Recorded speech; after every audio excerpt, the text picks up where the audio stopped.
Praise the lord.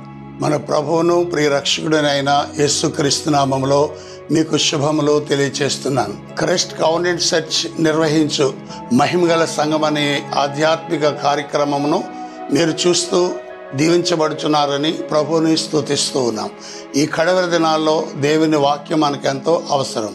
అపోస్తలుడైన పౌలు మీ హృదయములలో దేవుని యొక్క వాక్యమును సమృద్ధిగా నివసింపనీయుడి అనే వాక్యమును ఆధారం చేసుకొని దేవుని వాక్యం అందరికీ అందాలనే ఉద్దేశంతో ఈ కార్యక్రమాన్ని మేము నడిపిస్తూ ఉన్నాం. అంత మాత్రమే కాకుండా నేను పాపము చేయకూడనట్లు నా హృదయంలో నీ వాక్యమును ఉంచుకొని ఉన్నాను అని కీర్తనకారుడు చెప్పినట్లుగా ఈ కడవరి దినములలో దేవుని యొక్క వాక్యం మన హృదయములలో ఉంచుకున్నట్టు అది ఎంతో అవసరం. కనుక ఈ వాక్యమును విని హృదయములలో భద్రపరచుకొని ఆ చొప్పున జీవించాలని మనవి చేస్తున్నాం. ఈ సమయంలో దైవదాసులు దేవుని సందేశమును అందించారు. శ్రద్ధగా విని దైవ దీవెనలు పొందేదాం. ప్రభు మిమ్మల్ని దీవించుగాక. ఆమేన్. మన ప్రభువును రక్షకుడైన యేసుక్రీస్తు నామములో మీకు శుభములు తెలియజేస్తూ ఉన్నాను.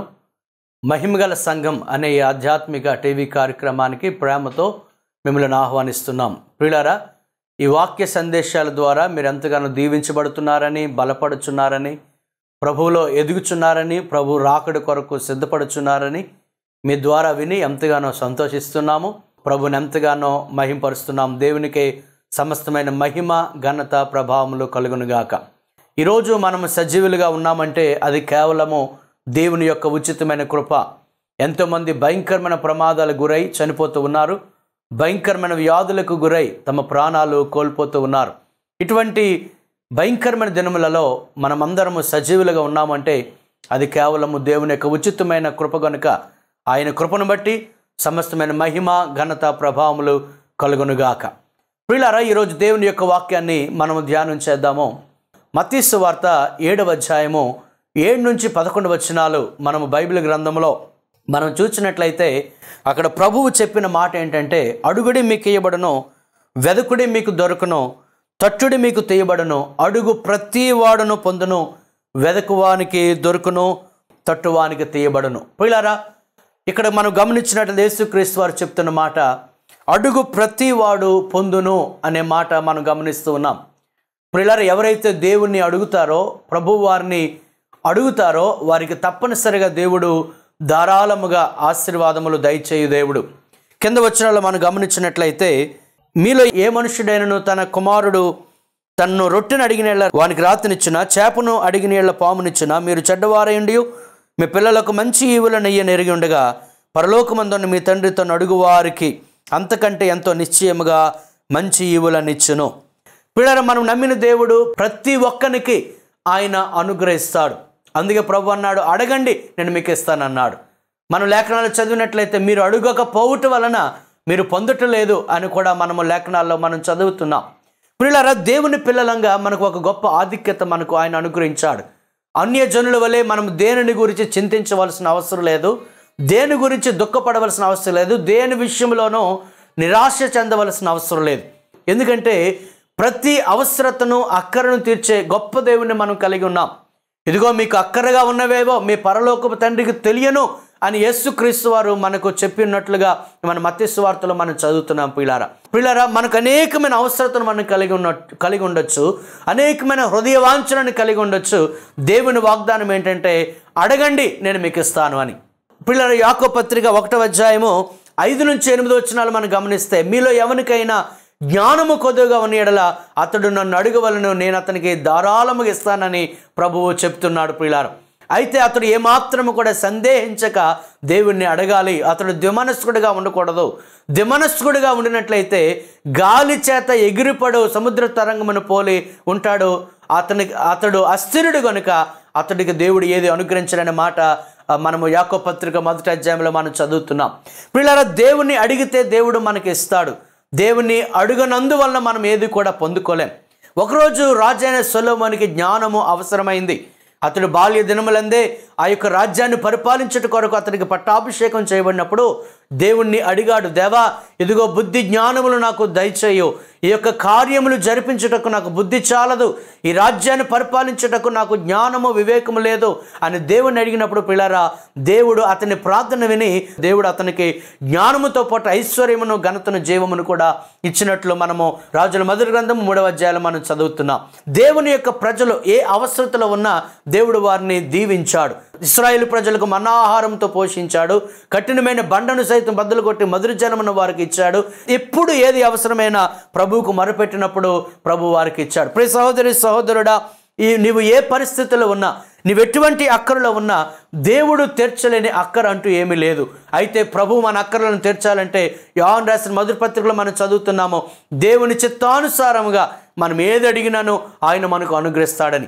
మనము విశ్వాసముతో ఏమాత్రము కూడా సందేహం లేకుండా దేవుని చిత్తానుసారంగా మనం అడిగినప్పుడు తప్పనిసరిగా దేవుడు ప్రతి ఒక్కరికి కూడా ఆయన ఈవులను అనుగ్రహించే దేవుడు. ఒకవేళ ఈ సమయంలో నీకేది అక్కరగా ఉన్నదో దేవుని చిత్తానుసారంగా నీవు అడుగు.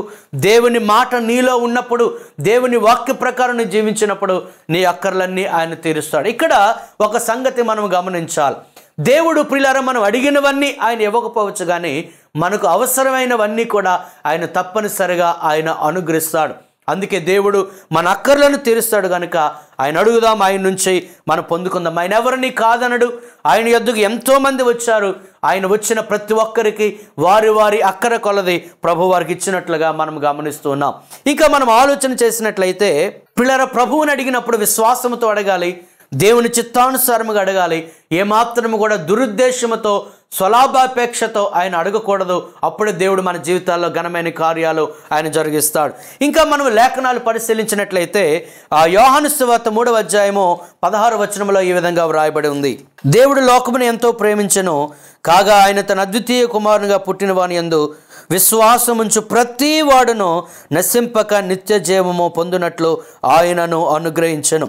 ప్రియులారా, ఇక్కడ గమనించినట్లయితే ఎవరైతే దేవుని యందు అనగా కుమారుడైన యేసుక్రీస్తునందు విశ్వాసం ఉంచుతారో వారందరికీ కూడా యేసుక్రీస్తు వారు నిత్య జీవాన్ని ఆయన వాగ్దానం చేశారు. ప్రతి ఒక్కరికి కూడా, వారి మతం ఏదైనా, వారి కులం ఏదైనా, వారి వర్గం ఏదైనా, వారి జాతి ఏదైనా, వారు భేదవారైనా, వారు ధనికులైనా, వారు చదువు ఉన్నవారైనా, చదువు లేకపోయిన వారైనా, వారు ఎవరైనా సరే యేసుక్రీస్తు యొద్దకు వచ్చినప్పుడు, ఆయన మీద విశ్వాసం ఇచ్చినప్పుడు వారికి నిత్య జీవాన్ని ఇవ్వడానికి ఆయన ఎల్లప్పుడూ సిద్ధపడుతున్నారు. ప్రతి ఒక్కరికి కూడా ఏ భేదము లేదు. అందరికీ కూడా నిత్య జీవము ఇచ్చుట కొరకే యేసుక్రీస్తు వారు ఈ లోకానికి వచ్చారు. పిల్లల, నిత్య జీవం అనగా ఏంటంటే శాశ్వతమైన జీవం. ఈ భూమి మీద మనం జీవించిన కాలము అది కొద్ది కాలమే, అది క్షణికము అని మనం చెప్పాలి. ఎప్పుడు మన ప్రాణము పోతుందో మనకు తెలియదు. బైబిల్ చెప్తుంది, నరుని యొక్క ఆయుష్ 60 లేదా 70 సంవత్సరాలు, అధిక బలమున్న ఎడల 80 సంవత్సరాలు. ఈ 60 సంవత్సరాలు కూడా ఈ భూమి మీద మనము జీవిస్తామన్న గ్యారంటీ కూడా లేని పరిస్థితుల్లో మనం జీవిస్తున్నాం పిల్లారు. అయితే మనము మరణించిన తర్వాత ఒక జీవం అనేది ఉంది. దాన్ని లైఫ్ ఆఫ్టర్ డెత్ అంటాం. అనగా ఇది నిత్య జీవము. యుగ యుగములు, తరతరములు పరమందున్న దేవునితో మన సహవాసం కలిగి జీవించేదే నిత్య జీవం. దాన్ని మనము పరలోక రాజ్యం అని కూడా మనం పిలవచ్చు. ప్రియులారా, మరి ఈ లోకములో మనం జీవిస్తామో ఏదో ఒకరోజు ఈ లోకాన్ని విడిచిపెట్టి మనం వెళ్ళవలసిందే. కానీ మనలో ఉన్న ఆత్మకు ఏమాత్రము కూడా చావు లేదు అనే సంగతి మనం గమనించాలి. ఒకవేళ ఈ లోకములో నువ్వెంత బాగా బ్రతికినా, ఎంత ధనమును సంపాదించినా, ఎంత పేరు ప్రఖ్యాతులు సంపాదించినా, ఎంత అధికారము గలవాడవైనా, నువ్వెన్ని భోగభాగ్యాలు నువ్వు కలిగి ఉన్నప్పటికీ ఏదో ఒకరోజు చనిపోతావు. కానీ నువ్వు చనిపోయిన తర్వాత నిత్యత్వము అని పిలువబడే నిత్య నరకము ఉంది, అలాగే నిత్యము ఉండే పరలోక రాజ్యము కూడా ఉంది. మరి నీవు చనిపోవడానికి ముందే నీవు నిత్య జీవము అనగా పరలోక రాజ్యము సంపాదించాలంటే నువ్వు ఒక మంచి నిర్ణయాన్ని తీసుకోవాలి.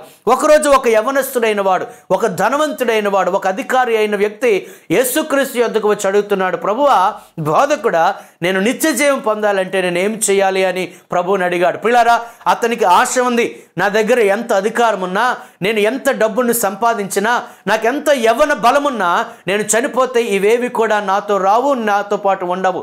నేను చనిపోయిన తర్వాత నేను నిత్య జీవమునికి వెళ్ళాలి, పరలోకానికి వెళ్ళాలి, మోక్షానికి వెళ్ళాలి. అయితే మోక్షానికి వెళ్ళాలంటే యేసుక్రీస్తు ఒక్కడే మార్గమని అతడు తెలుసుకొని యేసు ప్రభు యొద్దకు వచ్చాడు. ప్రియులారా, ఎంతో వేగిరపడి ఆతృతతో ప్రభుని అడుగుతూ ఉన్నాడు, ప్రభువా నిత్య జీవం పొందాలంటే నేనేమి చేయాలి? ప్రభు అన్నాడు, ఇదిగో నీవు నీ పొరుగువాన్ని ప్రేమించు, నీ వ్యభిచారం చేయొద్దు, దొంగతనం చేయవద్దు, ధర్మశాస్త్రం చెప్పినట్టు నువ్వు నడుచుకున్నప్పుడు అతడు అంటాడు, ఇవన్నీ నేను చిన్ననాటి నుంచి నేను పాటిస్తూ ఉన్నాను అని చెప్పాడు. ప్రభు అన్నాడు, అయితే నీ యొక్క ఆస్తిని అమ్మి పేదలకిచ్చి నీవు వచ్చి నన్ను వెంబడించుము అని చెప్పి ఉన్నాడు. ప్రియులారా, అయితే ఆ యవనస్తుడు యేసుక్రీస్తుని వెంబడించకుండా అతను మిక్కిలి వ్యసనపడి వెళ్ళిపోయినట్లుగా మార్కు సువార్తలో మనం చదువుతున్నాం. ప్రియ సహోదరి సహోదరులారా, యేసుక్రీస్తు యొద్దకు అతడు వచ్చాడు కానీ యేసునందు అతడు విశ్వాసం ఉంచి యేసుని అతడు వెంబడించలేకపోయాడు.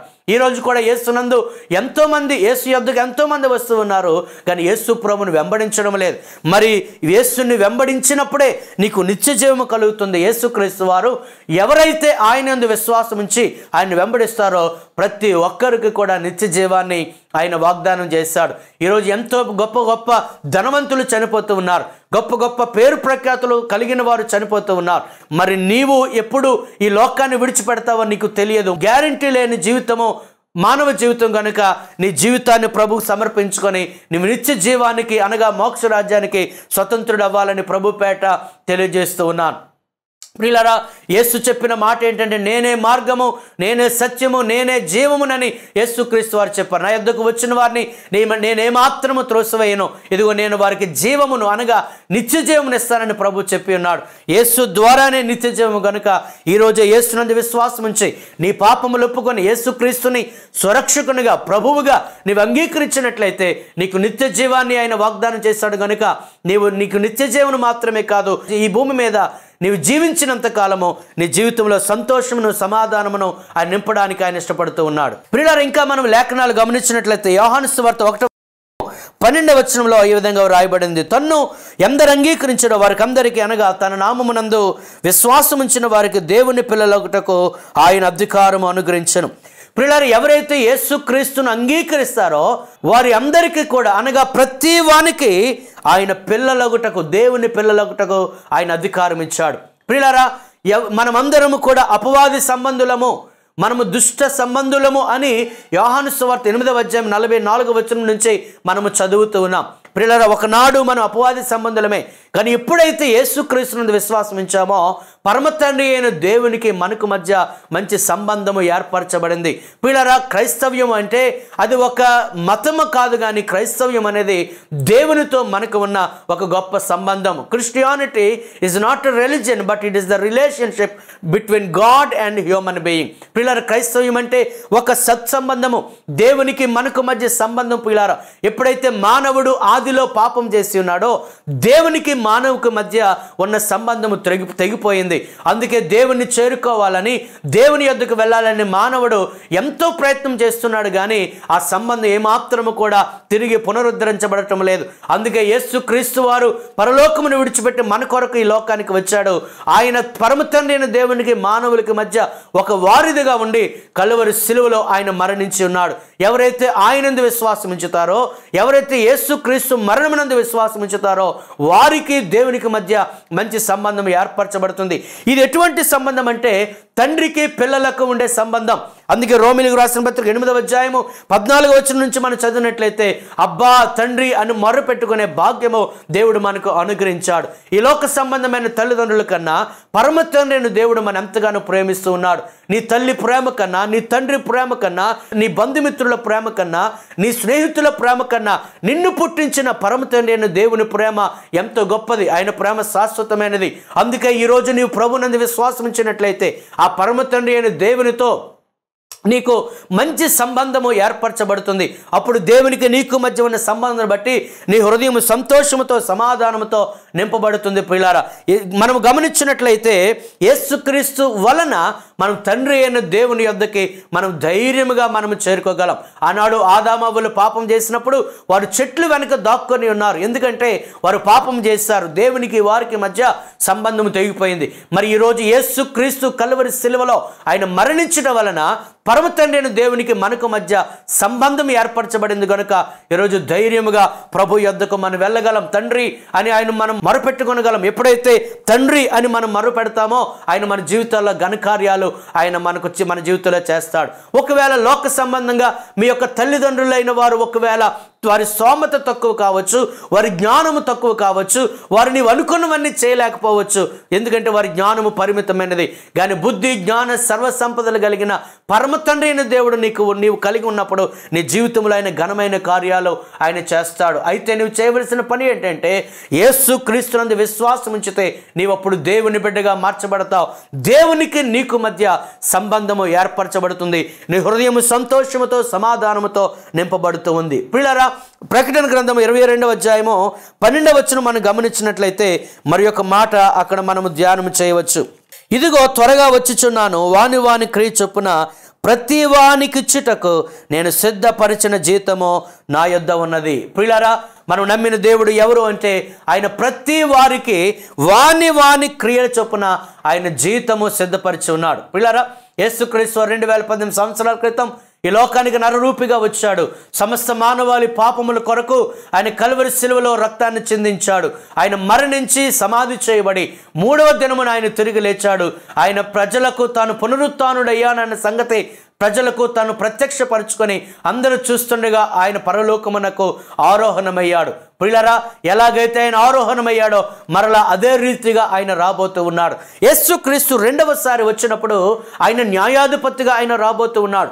మొదటిసారి ఆయన రక్షకునిగా వచ్చాడు, రెండవసారి ఆయన న్యాయాధిపతిగా వస్తాడు. మనము ఏవైతే క్రియలు చేసి ఉన్నామో మనం చేసిన క్రియలన్నిటికీ కూడా ఆయన ప్రతిఫలం ఇవ్వడానికి ఆయన సిద్ధపడి రాబోతూ ఉన్నాడు. పిల్లల కొరింథీయులకు రాసిన 2వ పత్రిక 5వ అధ్యాయం 10వ వచనము ఈ విధంగా చెబుతుంది. ఒకసారి మనం చదువుకుందాం. ఎందుకనగా తాను జరిగించిన క్రియల చొప్పున అవి మంచివైనను సరే చెడ్డవైనను సరే దేహముతో జరిగించిన వాటి ఫలమును ప్రతివాడును పొందినట్లు మనమందరము క్రీస్తు న్యాయపీఠము ఎదుట ప్రత్యక్షము కావలేను. ప్రియులారా, మనం చేసే క్రియలు మంచివైనా చెడ్డవైనా, మంచివైతే సత్ఫలితాన్ని ఆయన ఇస్తాడు, చెడ్డవైతే దుష్ఫలితాన్ని ఆయన ఇవ్వబోతూ ఉన్నాడు. మనం మంచి చేసిన వాటికి ఆయన మంచి జీతమును ఆయన సిద్ధపరిచి ఉన్నాడు. అలాగే చెడు చేసిన వాటికి కూడా తగిన జీతమును ఆయన సిద్ధపరిచిన వారికి శిక్షను దండనను ఆయన సిద్ధపరిచి ఉన్నాడనే సంగతి మనం ఎన్నడూ కూడా మనం మర్చిపోకూడదు. పిల్లలు, ఈరోజు మనుషులు తాముకు తోచినట్టు వారు చేసేస్తూ ఉన్నారు. చేసిన తర్వాత ఇది నా ఇష్టము అని ప్రజలు చెప్తూ ఉంటున్నారు. కుటుంబములలో కూడా తండ్రి అంటాడు ఇది నా ఇష్టమని, తల్లి అంటుంది నా ఇష్టమని, భార్య అంటుంది ఇది నా ఇష్టమని, భర్త అంటాడు ఇది నా ఇష్టమని, పిల్లలు కూడా తమ తమ ఇష్టం చొప్పున వారు జరిగించుకుంటూ ఉంటారు. కానీ పిల్లరా, దేవుని నమ్మిన ప్రతి ఒక్కరు కూడా మన ఇష్టము కాదు కానీ, మనకు తోచినది కాదు కానీ దేవుని ఇష్టమును మనం నెరవేర్చవలసిన వారు వింటున్నాం. బైబిల్ గ్రంథంలో మనం చూసినట్లయితే 2 రకాల ఫలితాలు ప్రభువు ప్రజలకు ఇచ్చినట్లుగా మనం చూస్తూ ఉన్నాం. Immediate result and ultimate result. గమనించినట్లయితే ప్రియులారా, వెంటనే చేసిన క్రియకు వెంటనే కొంతమందికి ఆయన శిక్షను వారికి ఇచ్చినట్లుగా మనం చూస్తున్నాం. ఉదాహరణకి అననీ సప్పీరాలు వారు దేవునికి ఇవ్వవలసిన దానిలో కొంత దాచుకొని ఇచ్చినప్పుడు పిల్లారా వెంటనే వారు ప్రాణము విడిచినట్లుగా మనం అపోస్తలుల కార్యములు 5వ అధ్యాయంలో మనం చదువుతూ ఉన్నాం. అలాగే హేరోదు రాజవస్త్రములు ధరించుకొని గొప్ప ఉపన్యాసం చేశాడు. అందరూ అన్నారు ఇది దేవుని స్వరమే కానీ మానవ స్వరం కాదన్నప్పుడు ఈ హేరోదు దేవుని ఏమాత్రం మహిమపరచలేదు కనుక పురుగులు పడి ప్రాణము విడిచినని అపోస్తలుల కార్యములు 12వ అధ్యాయంలో మనం చదువుతున్నాం. ఇలాగ లేఖనాలు చూస్తే ఎంతోమంది పిల్లలు ఇమ్మీడియట్ రిజల్ట్ను వారు పొందుకొని ఉన్నారు. అందుచేత మనం ఏదైనా ఒక క్రియ చేయడానికి ముందు దాని యొక్క ఫలితం ఎలా ఉంటుందో మనం ఆలోచన చేయాలి. మనం ఏ క్రియ చేసినా దేవుని లేఖనానుసారముగా, దేవుని చిత్తానుసారముగా, దేవుని వాక్యానుసారంగా ఉండాలని ప్రభువు కోరుకుంటూ ఉన్నాడు. అలాగే పిల్లారా, మనం సత్క్రియలు చేసినప్పుడు కూడా దేవుడు తగిన ఫలితాన్ని ఆయన ఇవ్వడానికి ఎల్లప్పుడూ కూడా సిద్ధంగా ఉన్నాడు. రోమిలికి రాసిన పత్రిక 2వ అధ్యాయం 10వ వచనంలో ఈ విధంగా రాయబడింది, చదువుకుందాం. సత్క్రియ చేయు ప్రతి వానికి మొదట యూదునికి గ్రీసు దేశస్థునికి కూడా మహిమయు ఘనతయు సమాధానమును కలుగును. ప్రియులారా, ఎవరైతే సత్క్రియలు చేస్తారో, మంచి క్రియలు చేస్తారో వారికి మహిమయు ఘనతయు సమాధానమును కలుగునని దేవుని యొక్క వాక్యం చెబుతుంది. ప్రియులారా, మనం ఈ భూమి మీద ప్రభు మనల్ని రక్షించింది ఎందుకనగా సత్క్రియలు చేయడం కొరకే. సత్క్రియలు ఆసక్తి గల ప్రజలను దేవుడు ఏర్పరచుకున్నాడు అని లేఖనాలు మనం చదువుతున్నాం. పిల్లరా, మనం దేవుడు ఆశీర్వదించుకోలది మనం మంచి క్రియలు చేయాలి. ప్రభువు కొరకు ఘనమైన కార్యాలు, మంచి క్రియలు చేయాలి. అప్పుడు దేవుడు తగిన ఫలితాన్ని ఇస్తాడు. ఒకరోజు యేసుక్రీస్తు వారు ఒకరింట్లో ఉన్నప్పుడు ఒక స్త్రీ అచ్చ జటామాంసి అత్తరు సుమారు 300 దేనారముల సుమారు సంవత్సరపు ఆదాయం అంత విలువైన ఆ అచ్చ జట మాంస అత్తరును తీసుకొచ్చి ప్రభువుకి అభిషేకించింది. అక్కడ ఉన్న యోధ అంటాడు, ఇంత నష్టం ఎందుకు, ఇది ఏమి బేదలకు ఇవ్వచ్చు కదా అన్నాడు. కానీ ప్రభు అంటాడు, ఈమె నా ఎడల ఒక మంచి కార్యము చేసింది అని. ప్రియులారా, వెంటనే యేసుక్రీస్తు వారు ఆమెను ప్రశంసించి, ఇదిగో భూమి అందంతటా ఎక్కడైతే సువార్త ప్రకటించబడుతుందో ఈమె గురించి ప్రశంసించబడుతుందని ప్రభువు ఒక కితాబు, ఒక అభినందన ప్రభువు ఆమెకు ఇచ్చినట్లుగా మనం చదువుతున్నాం. ప్రియులారా, మరి యేసుక్రీస్తు కొరకు, సంఘము కొరకు, దేవుని సువార్త కొరకు, దేవుని సేవకుల కొరకు మరి మనం సత్క్రియలు చేస్తూ ఉన్నామా? సత్క్రియలు చేసిన ప్రతి ఒక్కరికి కూడా దేవుడు తగిన ఫలితాన్ని ఆయన ఇస్తాడు. చివరికి ఒకవేళ మనము చెడ్డ క్రియలు చేసినట్లయితే చివరికి మనము నరక పాత్రలం అవుతాము. అందుచేత జాగ్రత్తగా మన క్రియల విషయంలో మనం ఉండాలని ప్రభు పక్షముగా మనం హెచ్చరింపబడుతూ ఉన్నాం. ప్రియులారా, మత్తయి సువార్త 25:29 మరొక మాట మనము చదువుతూ ఉన్నాం. కలిగిన ప్రతి వానికి ఇయ్యబడును, అతనికి సమృద్ధి కలుగును, లేని వాని యొద్ద నుండి వానికి కలిగినదియో తీసివేయబడను. ప్రియులారా, కలిగిన ప్రతి వానికి ఇయ్యబడుతుందని, అతనికి సమృద్ధి కలుగుతుందని, లేని వాని యొద్ద ఉన్నది కూడా వారికి కలిగినదియో తీసివేయబడని ప్రభు వారే స్వయంగా చెప్పిన మాట. ఇక్కడ సందర్భం చూసినట్లయితే ప్రభు ఒక ఉపమానం చెప్పాడు. ఒక యజమానుడు ఒకనికి 5 తలాంతులు, ఒకనికి 2 తలాంతులు, మరి ఒకనికి 1 తలాంతు ఇచ్చాడు. 5 తలాంతులు ఇచ్చిన వాడు దాన్ని కష్టపడి 10 తలాంతులు చేశాడు. యజమానుడు అన్నాడు, నువ్వు బలా నమ్మకమైన మంచి దాసుడా, నీవు దీనిలో నమ్మకంగా ఉన్నావు కనుక నీకు 10 పట్టణాలు ఇస్తానని చెప్పినట్లు మనం గమనిస్తున్నాం. 2 తలాంతులు ఇచ్చిన వాడు కూడా దాన్ని కష్టపడి మరి 2 తలాంతులు చేశాడు. బలా నమ్మకమైన మంచి దాసుడని యజమానుడు అతన్ని మెచ్చుకున్నాడు. కానీ 1 తలాంతు ఇవ్వబడిన వాడు దాన్ని భూమిలో కప్పిపెట్టి ఏమాత్రము కూడా ఏ కృషి చేయకుండా దాన్ని అలాగే విడిచిపెట్టేశాడు. అప్పుడు యజమానుడు అంటాడు, సోమరువైన చెడ్డ దాసుడా అని అతని గురించి చెప్పినట్లుగా మనం చదువుతున్నాం. అయితే చివరికి చెప్పిన మాట ఏంటంటే, కలిగిన ప్రతి వానికి ఇయ్యబడును అనగా, ఎవరైతే దేవుని చేత ఇయ్యబడతారో, అనగా దేవుడు అనేక మందికి తలాంతులు ఇస్తూ ఉన్నాడు, దేవుడు ధనం ఇస్తూ ఉన్నాడు, దేవుడు సమయం ఇస్తూ ఉన్నాడు, దేవుడు ఈవులను అనుగ్రహిస్తూ ఉన్నాడు. దేవుడు మనకు అనుగ్రహించే వాటిని ప్రియులారా మనము భూమిలో కప్పి పెట్టకుండా దేవుని కొరకు ఎవరైతే వినియోగిస్తారో వారికి మరలా సమృద్ధి కలుగుతుందనే మాట అక్కడ మనము గమనించవచ్చు. ప్రియులారా, దేవుడు మన జీవితాల్లో సమృద్ధి అనేది ఎక్కడి నుంచో ఆయన మనకు తీసుకురాడు, కానీ మన దగ్గర ఉన్నదానితోనే ఆయన సమృద్ధిని మనకు ఆయన కలిగిస్తాడు. చాలాసార్లు దేవుడు మనకు ఎన్నో ఇస్తాడు, కానీ ఇచ్చిన వాటిని దేవుని కొరకు మనం ఉపయోగించాం. అందుకే బైబిల్ చెప్తుంది, వెదజల్లి అభివృద్ధి పొందిన వారు గలరు, తగిన దానికన్నా తక్కువ ఇచ్చి లేమికి వచ్చేవారు కలరు అని. పిల్లరా, దేవుడు మనకి ఇచ్చినది ప్రభువు కొరకు ఇచ్చినప్పుడు, ప్రభువు కొరకు మనము వెచ్చించినప్పుడు దేవుడు మరలా దాన్ని మనకు దేవుడు ఇచ్చివాడే ఇంటూ ఉన్నాడు. పిల్లరా, ఒకరోజు 5,000 మందికి ఎక్కువ మంది ప్రజలు ఉన్నప్పుడు వారికి ఆహారం అవసరమైంది. వారికి ఎంత ఆహారం అవసరమైనప్పుడు వారి దగ్గర కేవలం ఒక బాలుని దగ్గర 5 రొట్టెలు 2 చేపలు మాత్రమే ఉన్నాయి.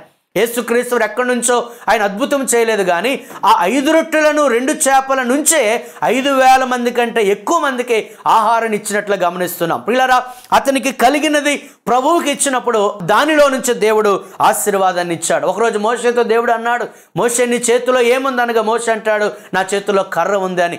ఆ చేతిలో ఉన్న కర్ర ద్వారానే దేవుడు కార్యాలు జరిగించాడు. పిల్లరా, దేవుడు మనకు సమృద్ధిని ఎక్కడి నుంచి ఇవ్వడు, కానీ మనకు ఏదైతే కలిగి ఉన్నామో దానిలో నుంచి దేవుడు ఘనకార్యాలు చేస్తాడనే సంగతి మనం ఎన్నడూ కూడా మర్చిపోకూడదు.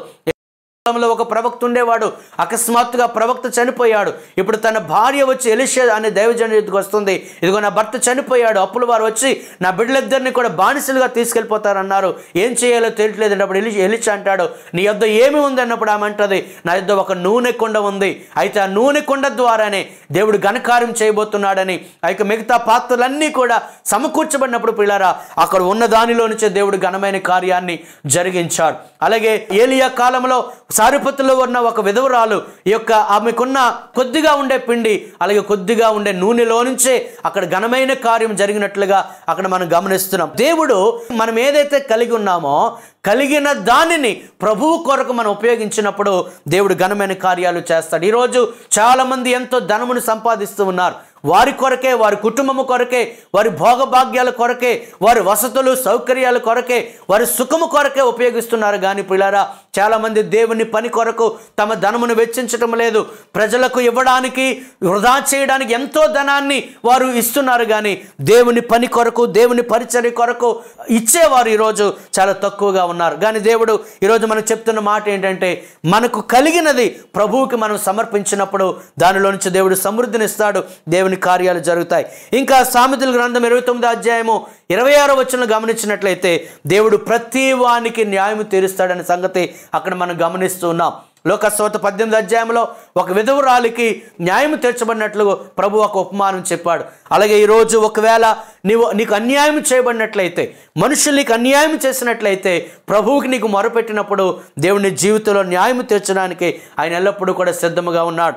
అలాగే యెషయా గ్రంథం 25వ అధ్యాయము 8వ వచనంలో ప్రతి వాని బాష్ప బిందువును తుడిచివేయడానికి ఆయన ఇష్టపడుతున్నాడన్న మాట మనం అక్కడ గమనిస్తున్నాం. ప్రియులారా, నీవెవరివైనా సరే, నీ కలిగిన శోధనలు బట్టి, నీ కలిగిన సమస్యలు బట్టి, నువ్వు ఎదుర్కొంటున్న పరిస్థితులను బట్టి ఒకవేళ నువ్వు దుఃఖంలో ఉంటే, యేసుక్రీస్తు వారు నీ కన్నీరు తొడవడానికి ఆయన ఎల్లప్పుడూ కూడా సిద్ధముగా ఉన్నాడు. నాయును అనే ఊరిలో ఒక విధవరాలు తన కుమారుడు చనిపోయినప్పుడు భయంకరంగా ఏడుస్తుంది. ప్రభు అన్నాడు, అమ్మా ఎందుకు ఏడ్చుచున్నావని ఆ పాడిని ముట్టి తన బిడ్డను బ్రతికించి ఇచ్చినట్లుగా మనము లోకస్వార్తలో మనం చదువుతున్నాం. మరి ఈరోజు సహోదరి సహోదరుడా, నువ్వే పరిస్థితుల్లో ఉన్నావో నాకైతే తెలియదు, కానీ ఒకవేళ దుఃఖములో ఉంటే, శోధనలో ఉంటే, కన్నీటిలో ఉంటే, ప్రభు నీ కన్నీటిని తుడవడానికి ఆయన ఇష్టపడుతున్నాడు. నీ జీవితాన్ని ప్రభుకు సమర్పించుకో. నీవెవరైనా సరే ప్రతి వాని బాష్ప బిందువును ఆయన తుడిచివేయడానికి ఆయన సిద్ధముగా ఉన్నాడు. ప్రభుకి నీ జీవితాన్ని సమర్పించుకొని ప్రభుకు మొరపెట్టినప్పుడు నీ దుఃఖమును ఆయన నాట్యంగా మారుస్తాడు. బైబిల్ గ్రంథంలో చూసినట్లయితే ఎంతోమంది భక్తులు సైతము దుఃఖములో ఉన్నప్పుడు దేవుడు వారిని ఓదార్చి, వారిని బలపరిచి, వారికి శక్తినిచ్చి, వారి యొక్క కన్నీటిని నాట్యముగా మార్చినట్లు మనం చదువుతున్నాం. ప్రియ సహోదరి సహోదరుడా, నీవే పరిస్థితిలో ఉన్నా నీ యొక్క కన్నీటిని తుడిచి, నీ యొక్క దుఃఖమును నాట్యంగా మార్చడానికి ఆయన ఇష్టపడుతూ ఉన్నాడు. యేసుక్రీస్తు వారు అందరినీ ప్రేమిస్తూ ఉన్నాడు. అందరి జీవితంలో ఘనకార్యాలు ఆయన చేయడానికి ఇష్టపడుతున్నాడు. దేవుడి నుంచి గొప్ప కార్యాలు ఆశిద్దాం, దేవుని కొరకు గొప్ప కార్యాలు చేద్దాం. అటువంటి కృప దేవుడు మనకు అనుగ్రహించునుగాక. Amen. Our address Christ covenant church, plot number 15, Kalighat colony, near VUDA colony, phase 1, Vizianagaram 535003, Andhra Pradesh. Another address Christ Covenant Church behind Me Seva, Ring Road, Vijayanagaram 535002, Andhra Pradesh. Our cell number 944196918. God bless you and your family.